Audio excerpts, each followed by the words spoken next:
Mes très chers amis, frères et sœurs, bonjour tout à nouveau pour une nouvelle petite vidéo de Philippe. C'est toujours pour moi une joie du cœur que de venir vous rejoindre avec le cœur, mon cœur et celui de Jésus. C'est vrai, la vie est souvent une question de cœur et je vous l'ai souvent dit.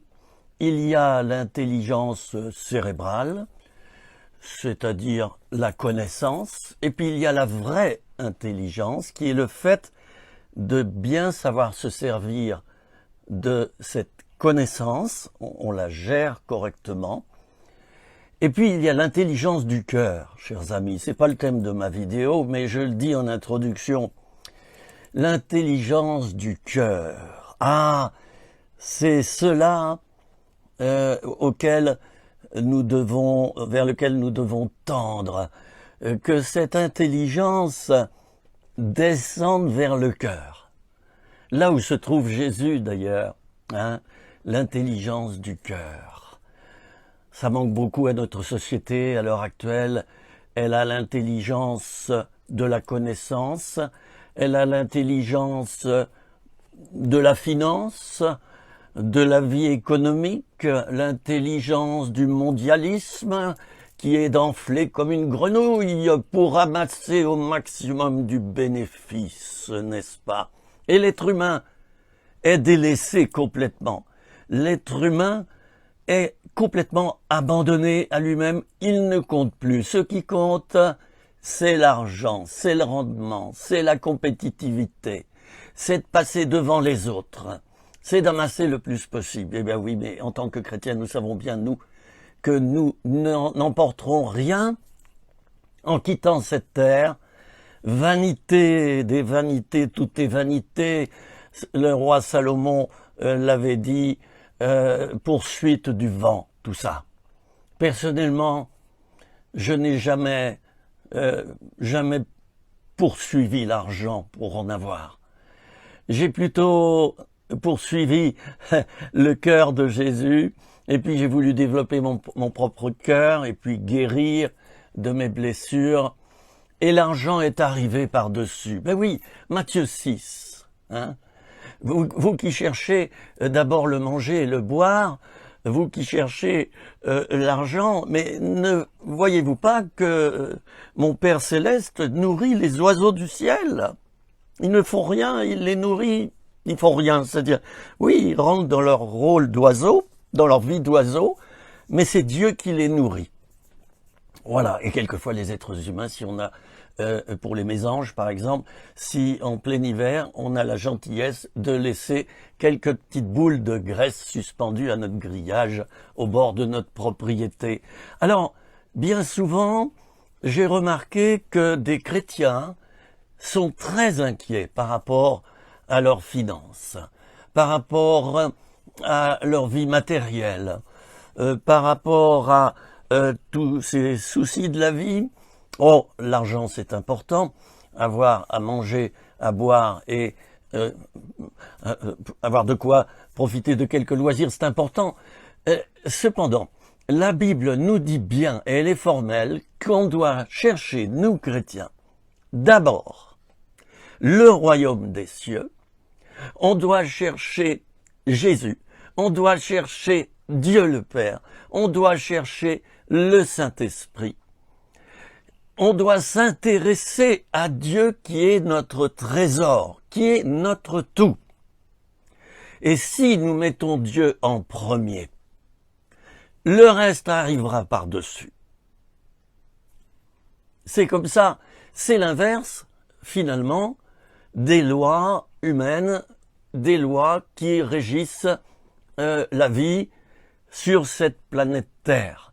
Alors certes, Jésus a dit, voilà, tu gagneras ton pain à la sueur de ton front. C'est une des conséquences de la chute et du péché. Ceci dit, pour l'être humain qui est devenu chrétien, consacré à Dieu, et qui se met à son service, je rappelle que être dans le service de Dieu, c'est pas forcément être pasteur ou ancien ou autre chose. Être dans le service de Dieu, c'est simplement vivre sa journée en le servant. Tu peux servir Dieu en faisant des vaisselles, en reprisant du linge toute la journée, en repassant, quelle que soit ton activité. Tout dépend si tu te fixes d'abord sur cette activité dans tes journées ou sur Dieu pendant tes activités. Et Dieu a fait ceci de merveilleux. C'est qu'il nous a donné un esprit. Et alors que notre âme est occupée à travailler manuellement ou intellectuellement ou que sais-je, notre esprit peut être en prière parallèlement. Ça ne veut pas dire que nous serons dans la lune et que nous allons rater notre tâche matérielle. Non, nous pouvons être très concentrés sur notre activité, sur notre travail et en même temps avoir l'esprit très concentré en prière, très concentré sur Jésus-Christ. Alors, amis chrétiens, nous vivons une ère difficile. Nous vivons des temps difficiles où certains ont à peine à manger, où certains n'arrivent plus à se loger, à se chauffer et à boucler leur fin de mois. Ben oui, c'est quand même 8 à 10 millions de personnes en France qui n'y arrivent pas. Alors à vous tous qui avez du mal, et spécifiquement aux chrétiens qui donc se fondent sur la Bible, eh bien, je vous rappelle que la Bible nous dit de nous inquiéter de rien. Et si nous mettons Dieu en premier, c'est là le secret.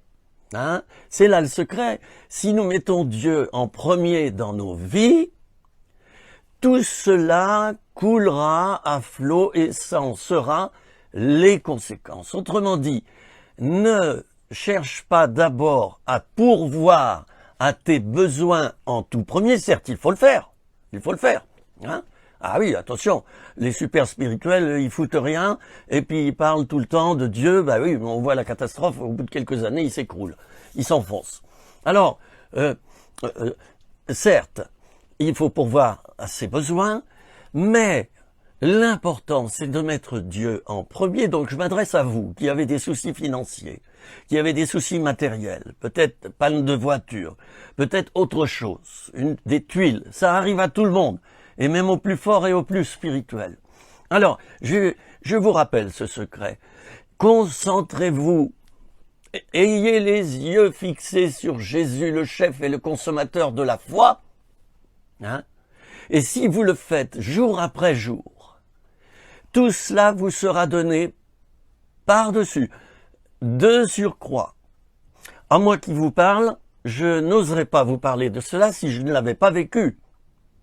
Écoutez, ça fait 50 ans que je le vis. Voilà, hein, je vais être franc. Ça fait 50 ans que je vis cela dans ma vie financière. Ça fait 50 ans que je travaille pour Dieu. Je travaille manuellement, je travaille physiquement, je travaille mentalement. Je suis très occupé dans mes journées. Ça fait 50 ans que je fais cela, que je travaille pour le royaume de Dieu. J'ai vécu plus de 15 années sans salaire. Je continue à vivre avec une toute petite retraite qui ne me suffirait pas pour vivre, mais je m'occupe de Dieu.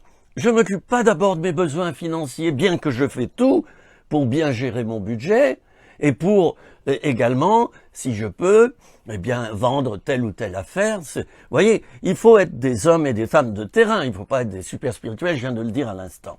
Eh bien, pendant 50 ans, chers amis, je l'ai vécu et je le vis toujours. Et moi qui vous parle, eh bien, je vis avec une toute petite retraite et croyez-moi bien, je ne savais pas que j'en parlerais dans cette vidéo. Vous voyez, j'ai pas quelque chose de caché là, la bobinette là qui est là pour quémander quelque chose de vous. Non, absolument pas. Mais je vis comme cela. J'ai une petite retraite qui arrive. Comme beaucoup de Français, ils ont entre 400 et 700 euros. Vous voyez, qu'est-ce qu'on peut faire avec ça? Alors moi, je me préoccupe pas de ça. C'est pas ça l'important. Si, je m'en suis préoccupé au moment d'avoir la retraite. Il y avait tout qui était contraire. Ils ont perdu mon dossier, ils l'ont reperdu une autre fois, ensuite égaré, ensuite ils l'ont mal géré. Ça a duré 2 ans et demi. Bon, et puis maintenant que j'ai reçu mes rappels de retraite, eh ben oui, ça m'a fait des grands revenus pour l'année précédente. Et donc, ils calculent que j'ai eu beaucoup d'argent, donc j'ai perdu mon allocation logement, j'ai perdu plein de choses, alors que c'était un rappel de retraite qui aurait dû m'être donné avant. Bon, c'est comme ça, ce sont des lois terrestres. Hein. Je ne me plains pas lorsque j'ai dit cela. Alors je continue à vivre par la foi, et j'ai la surprise de voir que en ouvrant une enveloppe ou en me déplaçant, eh ben je reçois un don, je reçois quelque chose. C'était pas prévu, j'ai rien demandé à personne. Croyez-moi bien que si je vous témoigne de ça, c'est pas pour vous faire une demande cachée. D'accord? J'espère que vous me croyez. Je vous témoigne de ça parce que j'ai tout ce qu'il me faut. Tout simplement parce que je mets Dieu en premier. Il est mon trésor. Ce trésor est dans un champ. J'ai acheté le champ et j'ai le trésor. Il est dans mon cœur. Tralala. Le capitaine Haddock dirait tralala zimboum tralala. 1000 millions de 1000 sabords, dit le capitaine Haddock. Alors, oui, le secret, bien, je vais vous le partager. Il n'est pas à moi. Il est à Dieu. Tu mets Dieu en premier. D'accord? Tu mets Dieu en premier. Tu veilles à cela tous les jours. Tu gardes ton cœur plus que toute autre chose. D'ailleurs, je vais vous lire dans quelques minutes quelques versets là-dessus. Tu gardes ton cœur plus que toute autre chose et tu le gardes caché en Christ. Tu veilles à la prière personnelle. Tu veilles à la lecture de la parole. Tu veilles à consacrer ton cœur. Certes, tu commets des péchés. Certes, tu as des échecs. Certes, il y a des choses qui vont pas dans ta vie, et même beaucoup de choses qui ne vont pas dans ta vie, comme dans la mienne. Mais ton cœur est caché en Christ, avec Dieu. Voilà. Et tous les jours, tu l'adores. Tous les jours, tu le chantes. Tous les jours, tu le loues. Parallèlement, tu travailles et tu fais ce qu'il faut pour recevoir. Tu travailles à la sueur de ton front. Mais s'il te manque 50% à la fin du mois pour vivre, mais que tu as mis Dieu en premier, mais mon ami, où est ta foi? Proclame-la tous les jours, Dieu pourvoira. Tu vas dire, ah ben non, mais moi personne me verse de dons, et puis je suis pas pasteur, puis je suis pas connu. Ça n'a rien à voir. Tu serais en plein désert, ou en plein milieu d'une forêt tout seul, que Dieu pourvoirait à tes besoins. Comme Élie le prophète, il allait au torrent et chaque jour des corbeaux lui amenaient à manger. Alors j'ai fait plein d'expériences. Dans ce sens, je me prépare à écrire un livre qui s'intitulera, je vais commencer dans quelques mois, les petites aventures de Philippe. Voilà. Je vais résumer 50 ans de vie avec mon Seigneur et mon Dieu. J'étais destiné à une grande profession, l'hôtellerie. J'ai fait 5 années d'école hôtelière à Paris. J'ai eu un BTS de gestion hôtelière et j'ai travaillé dans beaucoup de grandes chaînes d'hôtels. Alors mon ambition, c'était de devenir directeur d'hôtel et peut-être même d'aller plus haut. Et Dieu a changé mes plans. Dieu a changé mes plans. J'ai rencontré Dieu. Et puis, je suis né de nouveau. Si vous ne savez pas ce que c'est, regardez dans la Bible. Et Dieu a changé mes plans. J'ai réalisé que si je mettais Dieu en premier, ma vie d'homme serait différente et beaucoup meilleure. Voyez-vous, l'important, c'est pas de réussir dans la vie, c'est de réussir sa vie. Alors j'ai pris ma vie en main. J'ai quitté mon métier parce que Dieu me le suggérait. J'ai quitté mon métier. J'ai fait une école biblique et je me suis mis dans le service de Dieu. J'ai ouvert un centre pour toxicomanes, j'ai ouvert plusieurs associations. Je vais pas vous résumer ma vie. Ça a été riche, avec beaucoup d'erreurs et quelquefois même des erreurs graves, des échecs nombreux. Mais je vais te donner un autre secret. Tiens, tu n'es pas ton échec. Je répète, tu n'es pas ton échec, toi. Tu as eu des échecs, oui, mais tu n'es pas ton échec. Si tu penses que tu es ton échec, alors tu crois être un échec. Et si tu crois être un échec, eh bien alors tu es en contradiction formelle avec Dieu qui te dit que tu es une créature merveilleuse, qu'il t'a voulu depuis toujours et qu'il te veut encore et qu'il soupire après toi pour t'avoir contre son cœur. Tu n'es pas un échec. Je m'adresse à vous, à toi peut-être, mon frère, ma sœur. Peut-être tu vis dans l'échec. tu crois que c'est une spirale infernale et que toujours tu auras des échecs parce que tu crois peut-être en arrière-plan que tu es un échec. C'est faux. Dieu n'a pas créé des êtres humains qui sont des échecs, mais des êtres humains qui font des échecs, qui rentrent dans des échecs, oui. Mais pour pouvoir à leurs besoins, eh bien, Dieu le Père a envoyé son Fils Jésus pour mourir. C'est comme un joker. Excusez-moi de comparer Jésus à un joker. Mais on sort le joker au bon moment quand on en a besoin. C'est la bonne carte. Eh bien, Dieu a prévu que Jésus meure sur la croix pour que tu obtiennes le pardon de tes péchés, la vie éternelle, pour que, après tes échecs, tu puisses te repentir, réfléchir, en tirer des leçons et ne plus les refaire. Dieu t'a donné l'Esprit de Dieu, son Esprit, pour t'aider et pour que tu te relèves, pour que tu remontes la pente. Alors, il a tout préparé, il sait que tu as des échecs, il sait que tu en auras encore, mais il a préparé, il a disposé sur la table devant toi de quoi en sortir. Alors, empare-toi de ce que Dieu a mis sur la table, au lieu de murmurer sans cesse, au lieu de te plaindre sans cesse. Moi, je connais des frères et sœurs chrétiens, finalement, je ne leur téléphone plus parce que c'est sans arrêt des plaintes. Ils sont les victimes de la vie, presque même les victimes de Dieu. Ils n'ont pas pris en main leur vie. Ils ne sont pas devenus responsables de leur vie. Alors, bien évidemment, quand on ne se rencontre pas soi-même, quand on ne s'empare pas de sa propre vie pour la vivre avec esprit responsable, ben on se plaindra toujours d'être victime. On est victime des événements, on est victime de la météo, on est victime de notre voiture, on est victime de notre santé, on est victime de notre entourage, de notre conjoint, de nos enfants, on est victime de tout. On est victime de notre pasteur, on est victime de notre église, on est victime, mais d'absolument tout. Ça, c'est pas le bon état d'esprit. Je répète, ce n'est pas le bon état d'esprit. Dieu t'a donné la vie et il t'a donné sa vie pour que les deux, bien jointoyés, bien conjugués ensemble, en osmose, vous puissiez réussir. Alors pourquoi se plaindre? Pourquoi te plaindre, mon ami? Pourquoi es-tu toujours dans les larmes, la désolation? Pourquoi es-tu toujours en train de quémander? J'ose te poser cette question. As-tu mis Dieu en premier dans ta vie? As-tu les regards constamment fixés sur lui ou sur toi? Tu peux très bien être un nombriliste spirituel. Tu regardes, ton nombril spirituel toute la journée. Moi.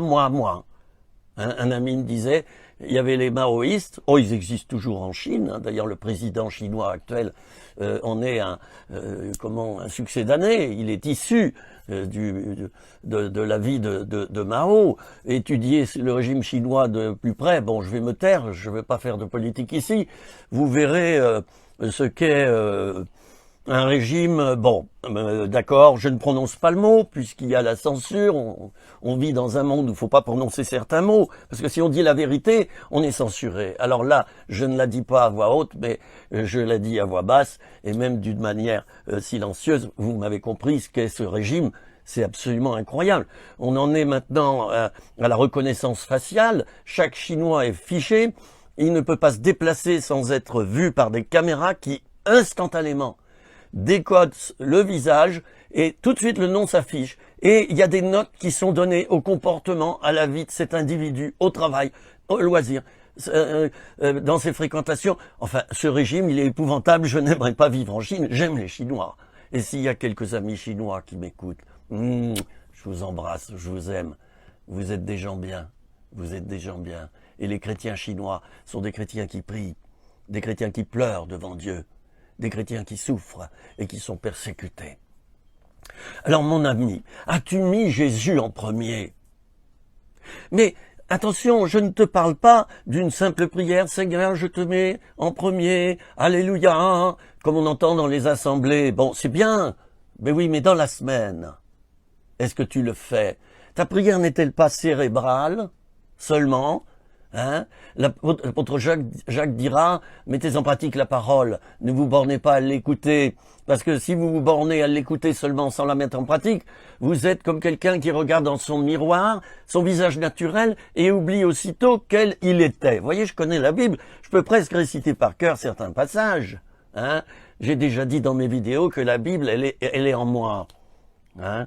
Je l'ai mangée. D'ailleurs, Ésaïe, Dieu lui dira, mange le rouleau. Ah, c'est très parlant. Est-ce que tu as mangé le rouleau? Est-ce que tu as mangé la parole de Dieu? Ta nourriture? Jésus disait, ma nourriture, c'est de faire la volonté de mon Père qui est dans les cieux. Et il ne faisait rien que le Père ne lui ait dit de faire. Vous allez me dire, mais c'était donc son petit esclave au Père? Non. Jésus était Dieu, est Dieu. Et dans un esprit naturel, il reconnaît que Dieu le Père est plus grand que lui. Et que par la soumission à son conseil et à sa pensée, la soumission volontaire, il réussira. Alors, n'avez-vous pas compris que la réussite ne s'obtient pas d'abord à la sueur de notre front, et ne s'obtient pas d'abord par une idéologie, et ne s'obtient pas d'abord par une volonté multipliée, et on ne dort plus la nuit, on travaille tout le temps, jour et nuit, non. La réussite s'obtient en laissant à Dieu la première place. Concrètement, efficacement, sur le terrain, tu te lèves le matin, première pensée, mon Jésus, je t'aime. Ah bah faut-il encore que tu aimes Jésus? Ça, je pourrais pas l'inventer dans ta vie. Chez moi, c'est naturel, je me vante pas. Mais depuis tout petit, j'aimais Dieu, j'aimais les fleurs, la nature.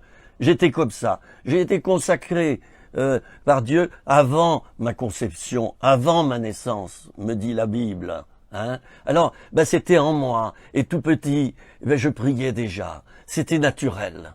Hein? Alors, est-ce que toi, mon ami, est-ce que toi, tu mets le Seigneur en premier?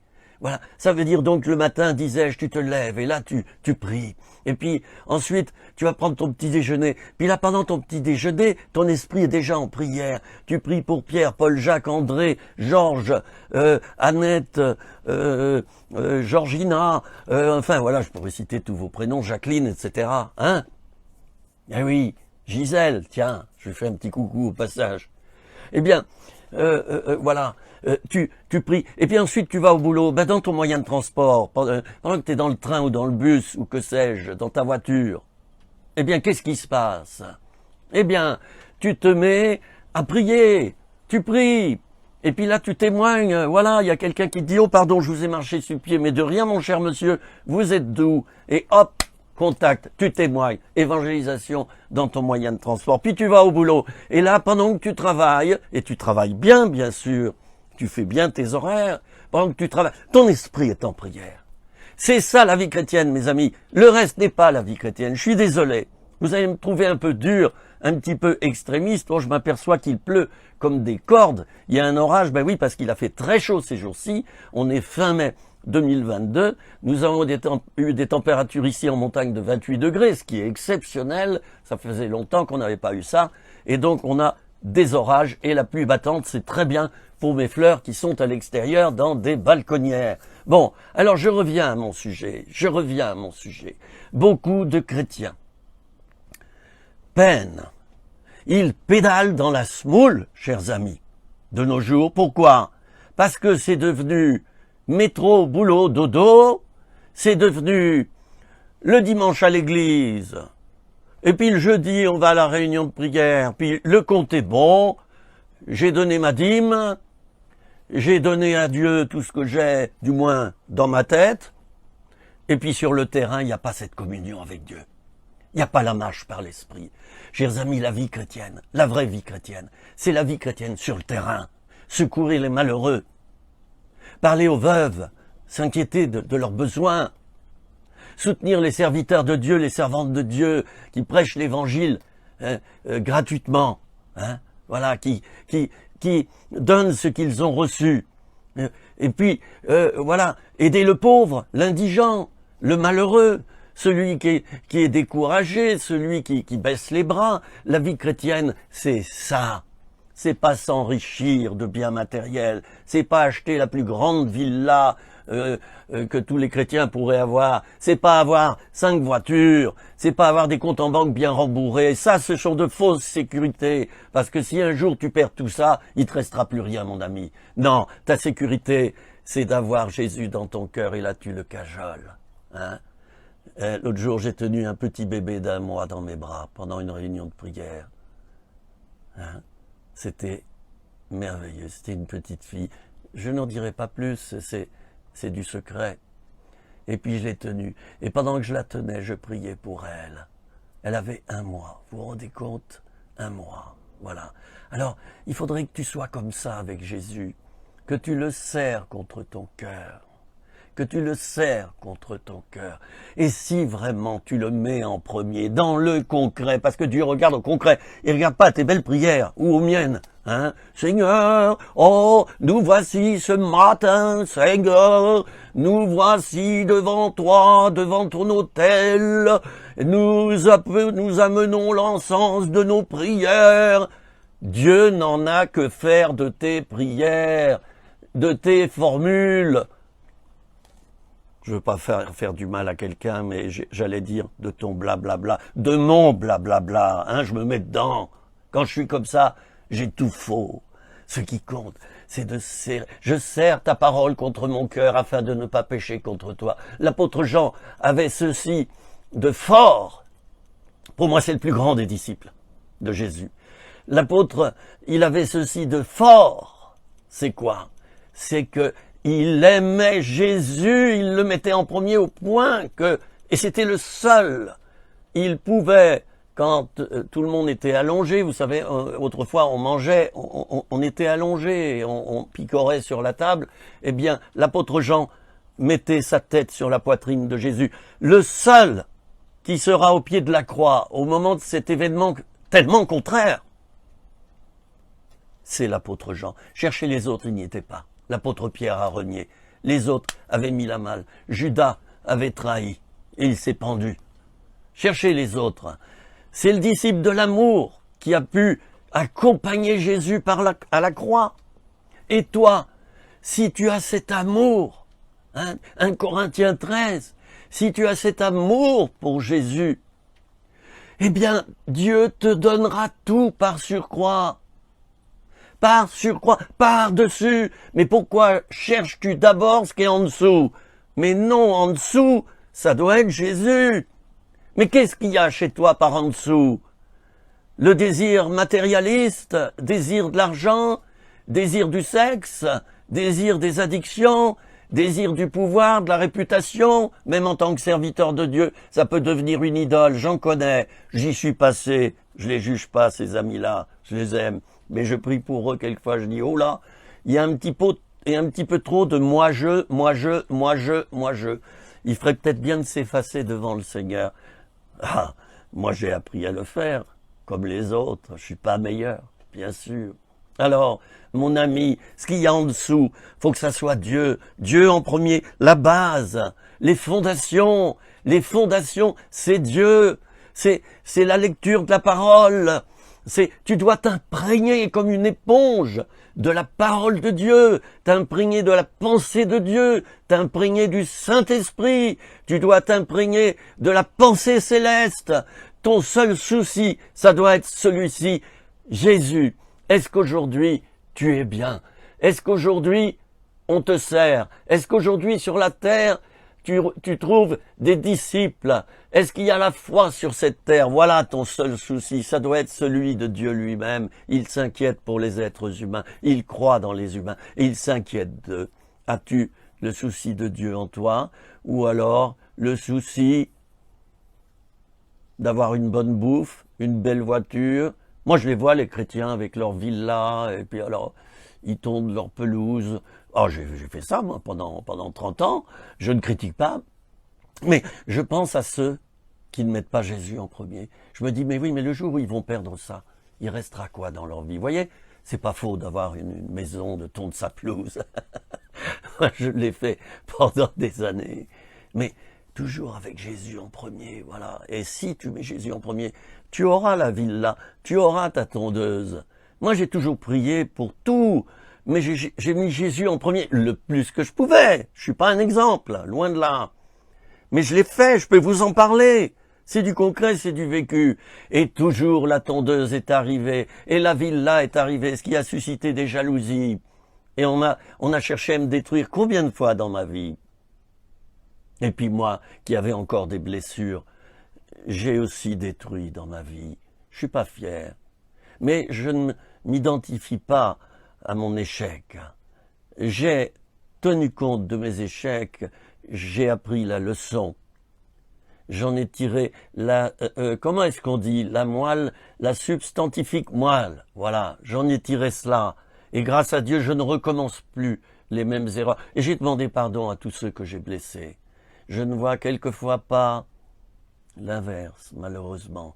Beaucoup de serviteurs de Dieu qui ne demandent jamais pardon, qui certes ont des églises rembourrées, ils ont tout, hein, ils brassent, il y a des baptêmes, des conversions, mais dans leur vie relationnelle, ils blessent par leur petit pouvoir, et ils ne demandent pas pardon. Je les juge pas, j'ai fait cela, mais je prie pour ces frères ou ces sœurs qui blessent le peuple de Dieu, qui blessent sans arrêt les autres, ceux qui ne pensent pas comme eux. Ah, tu es un but toi-même parce que tu as une grande église. C'est bien, je te félicite, tu as bien travaillé, tu es un bon ouvrier pour la moisson. Mais j'aimerais te lire ceci. J'aimerais te lire un texte. Il faut que tu gardes ton propre cœur en état. La repentance, l'humilité, demander pardon quand on blesse. Quand un frère te dit « tu m'as blessé »,« oh pardon frère, explique-moi », voilà, et tu recommences plus et tu bénis. Je connais ceux qu'on appelle des grands serviteurs de Dieu et qui ont blessé des milliers de personnes dans le secret de leur vie relationnelle, personnelle avec ces personnes, et qui n'ont jamais demandé pardon une seule fois. Je prie pour qu'ils découvrent la vérité. Dieu regarde au cœur. Il ne regarde pas d'abord à ta moisson. Il ne regarde pas d'abord à ton fruit. Ce n'est pas ton fruit qui représente l'état de ton propre cœur. Dieu voit l'état de ton propre cœur.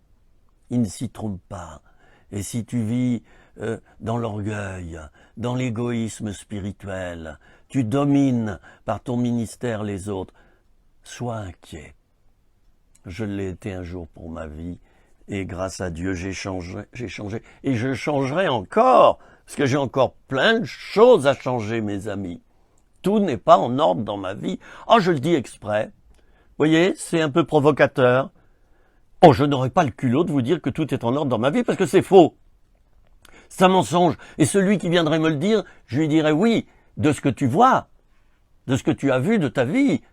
Il te semble être en ordre, mais Dieu, lui, il voit entre les lignes, il y a plein de choses que tu n'as pas vues et qui sont pas en ordre. Hein? Ah, la sagesse. La sagesse. Relisez le livre de l'Ecclésiaste. Garde la sagesse. Le livre des Proverbes. Relisez tout ce qui concerne la sagesse. Alors j'aimerais te lire ceci, mon frère, ma sœur, toi qui m'écoutes maintenant, et je t'en remercie. Je te remercie pour ton intention. Ce message va porter du fruit, je le sais. Et puis, il y a l'onction de Dieu. Moi, personnellement, je la ressens. Il y a des moments où je parle, je la sens pas, c'est plus difficile. Mais là, je sens l'onction. Dieu a voulu, par ce message, toucher beaucoup de personnes. À l'heure actuelle, je suis regardé à chaque fois par 1000 ou 2000 personnes dans le secret de leur bureau ou de leur salon, salle à manger. Oui, tous les compteurs me montrent, c'est entre 1000 et 2000 vues par vidéo. Pourquoi? Parce que je vais au but, moi. Oh, je suis pas un meilleur enseignant qu'un autre, mais je vais au but. Je veux parler concret. Je veux parler à l'homme et à la femme du terrain, du peuple, celui qui souffre, et non pas raconter des blablabla avec des grandes manches, là, comme les avocats. Il y a des bons avocats, mais il y en a des mauvais. Hein? Alors, non, ça m'intéresse pas. Alors, Proverbe, chapitre 4, mes amis, Proverbe 4, à partir du verset 20 jusqu'au verset 27, c'est-à-dire la fin du chapitre. Mon fils, sois attentif à mes paroles. Prête l'oreille à mes discours, qu'ils ne s'éloignent pas de tes yeux. Vous voyez ? Garde-les dans le fond de ton cœur, le fond de ton cœur, et non pas la périphérie de ton cœur. Car c'est la vie pour ceux qui les trouvent, c'est la santé pour tout leur corps. Comme quoi la vie spirituelle a une influence sur le corps, sur la santé.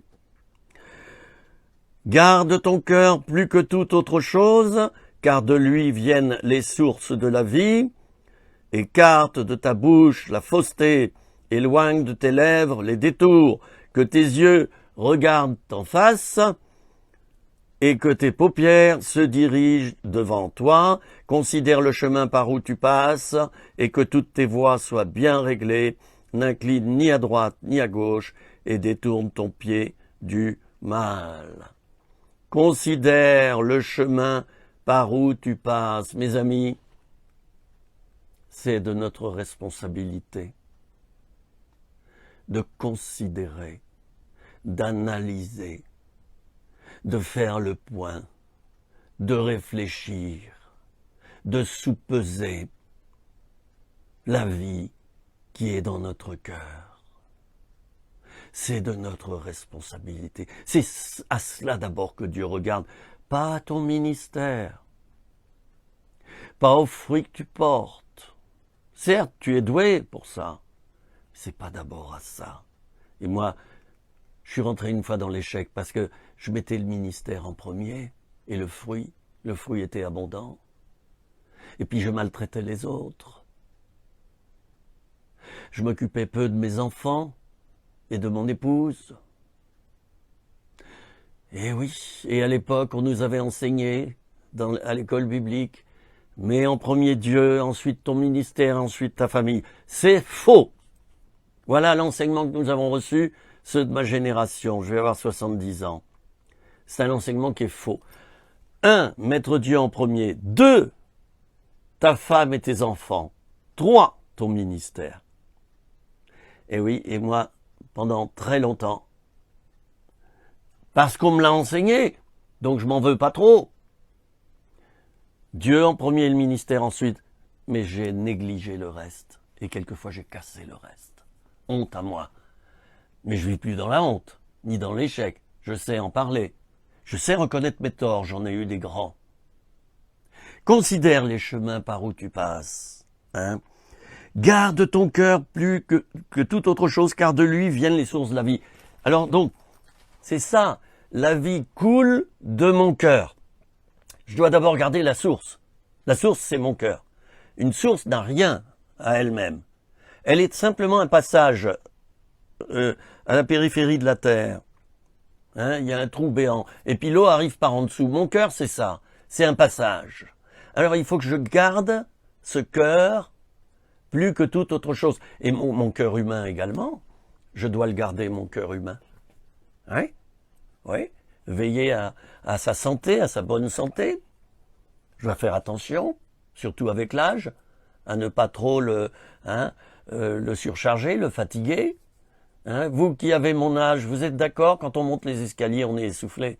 Puis on fait une petite promenade de 3-4 kilomètres, puis pouf, on revient, on s'écroule. On n'a plus l'énergie qu'on avait autrefois. C'est comme ça. C'est comme une voiture, ça s'use. Voilà. Et puis un jour, on va partir. Pouf, on va quitter notre corps. Ça doit être ça notre objectif. Non pas sur la terre, mais le futur dans le ciel, les amis. Je vais plus être très long. Je voudrais juste encore encourager, qui ça? Toi qui me regardes. Je voudrais t'encourager, mon frère, ma sœur. Je t'aime, tel que tu es.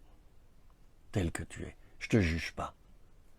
Peut-être tu vis dans le péché, l'adultère, des addictions, l'alcool, la drogue. Peut-être tu pratiques plein de choses en cachette. Peut-être tu as volé de l'argent. Peut-être tu as tué. Oui, ça m'est arrivé une fois de donner une parole dans une église. Voilà, quelqu'un parmi nous, et vous savez, j'ai réfléchi avant de la donner, cette parole. Quelqu'un parmi nous a tué quelqu'un d'autre. Bien sûr, j'ai pas fait d'appel. Hein. Et je l'ai dit avec profondeur. Quelqu'un parmi nous a tué quelqu'un d'autre. C'était en Afrique, il y avait eu des guerres. Et on les comprend. Ceux qui traversent des guerres. Et j'ai dit ensuite, ceci est la liberté, mon frère ou ma sœur, de venir me trouver en cachette pour qu'on puisse prier ensemble. Eh bien, la personne est venue. Elle m'a dit, c'est moi. Alors, on a mis de l'ordre dans tout cela, sans jugement, sans esprit de jugement. Et puis, eh bien, le reste, je ne le sais pas, mais pour cette personne, ça a été un vrai soulagement de voir que Dieu avait vu. Vous savez, c'est comme Caïn, il a tué Abel. Et Dieu lui a dit, « Qu'as-tu fait, Caïn ?» Eh oui, lui, il avait caché le corps. Eh oui, et le dicton dit, « L'œil était dans la tombe et regardez Caïn. » Eh oui, on a tous des péchés cachés. Il est important de se repentir. Et si on n'arrive pas à changer encore, ben régulièrement de dire, « Seigneur, je fais ça. C'est plus fort que moi, j'en suis responsable, je te demande pardon, aide-moi à changer. » Dieu ne t'incriminera jamais si tu vis dans un esprit de repentance. L'esprit de repentance, c'est un état d'esprit qui te permet, par rapport à tes péchés qui sont plus forts que toi, c'est l'expression, et que tu pratiques encore en tant que chrétien, ben, de dire à Dieu, je suis désolé. Mon papa d'amour, je suis désolé, j'en suis là encore. Je suis pas tellement bon élève. C'est ça la repentance. Et puis la vraie repentance, c'est celle qui consiste à changer. Là, on peut dire, j'ai fait une repentance profonde par rapport à ce péché. Mais sinon, pour le reste, l'esprit de repentance est nécessaire. Seigneur, si j'ai commis un péché aujourd'hui, je t'en demande pardon. Et Seigneur, éclaire-moi sur ma vie. Je veux garder mon cœur plus que toute autre chose. Frères et sœurs, j'arrête là ma vidéo. J'espère que vous avez reçu quelque chose. Je voudrais prier maintenant pour chacun d'entre vous sans exception. Si vous le voulez bien, vous pouvez fermer vos yeux maintenant ou garder les yeux ouverts. C'est pas important. Et je vais prier maintenant pour chaque personne qui m'a regardé là.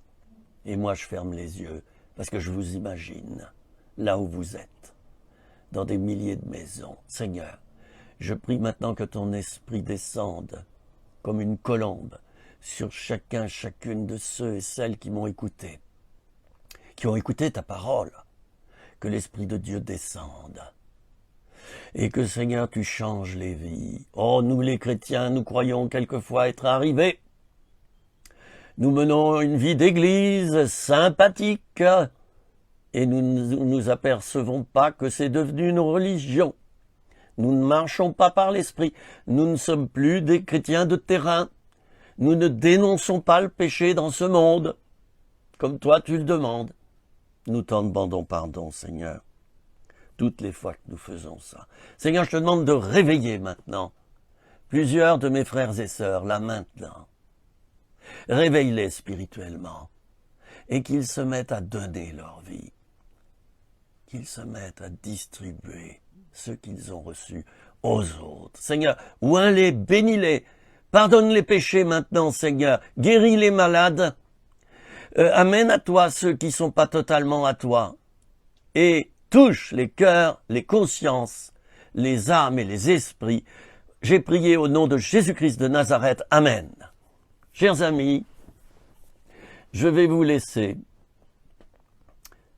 Et pour terminer, j'aimerais dire que je suis fier d'être dans le service du Seigneur. C'est pas de l'orgueil que d'être fier.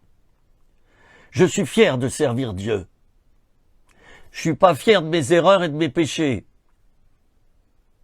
Mais je suis fier d'entendre Dieu tous les jours me dire « Je t'ai choisi, je t'ai consacré, œuvre pour moi ». Et tous les jours, je décroche mon téléphone. Il y a quelqu'un que Dieu m'envoie pour que je le console, pour que je prie pour des délivrances. Ça n'arrête pas. Je suis caché en montagne, mais c'est comme les pères du désert. Vous savez, ils se cachaient dans le désert. Et les gens venaient par grappe trouver les pères du désert. Ils priaient pour les gens. Et ensuite, ils retournaient dans la prière. Dieu m'a donné ce nouveau ministère maintenant, de rester sur la montagne en prière. Et un serviteur de Dieu africain m'a joint par WhatsApp une fois et il m'a dit « Frère, ne descends pas dans la vallée, le Seigneur me le montre. ce n'est plus le lieu où tu dois être. Tu dois rester dans la montagne pour bénir dans la vallée. Et par ta prière, par ta consécration, et par les conseils que tu donnes à ceux qui t'appellent ou qui viennent te voir, eh bien, tu exerces là un ministère qui plaît à Dieu. Alors, je suis fier de cela. Je suis heureux dans mon activité. Je vous souhaite la même chose. Et n'oubliez pas, Jésus en premier, tu le serres contre toi, tu vis en osmose avec lui. Lui et toi, vous ne faites qu'un. Et là, Dieu pourvoit par-dessus à tes manques. Alors que tu travailles aussi pour pourvoir à tes besoins. Dieu par-dessus, quand il y a un manque, il pourvoit. Faisons l'expérience. Moi, ça fait 50 ans que je le vis. Et chaque fois que j'ai un petit manque, je suis plus inquiet, parce que je suis habitué qu'il y ait un miracle. Hein? Il y a toujours un miracle. Et Dieu pourvoit. Pourquoi? Moi, je pourvois aux besoins de Dieu, c'est-à-dire qu'il peut m'utiliser à son service pour toucher d'autres. Donc Dieu, lui, en conséquence, pourvoit à mes besoins. Applique-le dans ta vie. Jette-toi à l'eau. Arrête de te plaindre et tu m'en donneras des nouvelles. Je vous embrasse. Profitez de l'été, profitez du beau temps. Et je termine en disant, et je le dirai à chaque fois, je t'aime, mon frère, ma sœur, tel que tu es. Ça vient de mon cœur. C'est une réalité de terrain. C'est pas du blabla. À bientôt pour une nouvelle petite vidéo. Je rappelle que vous pouvez retrouver toutes ces vidéos 24 heures après leur parution sur Facebook. Vous les trouvez sur ma chaîne YouTube. Vous tapez Philippe Auzenet, A-U-Z-E-N-E-T.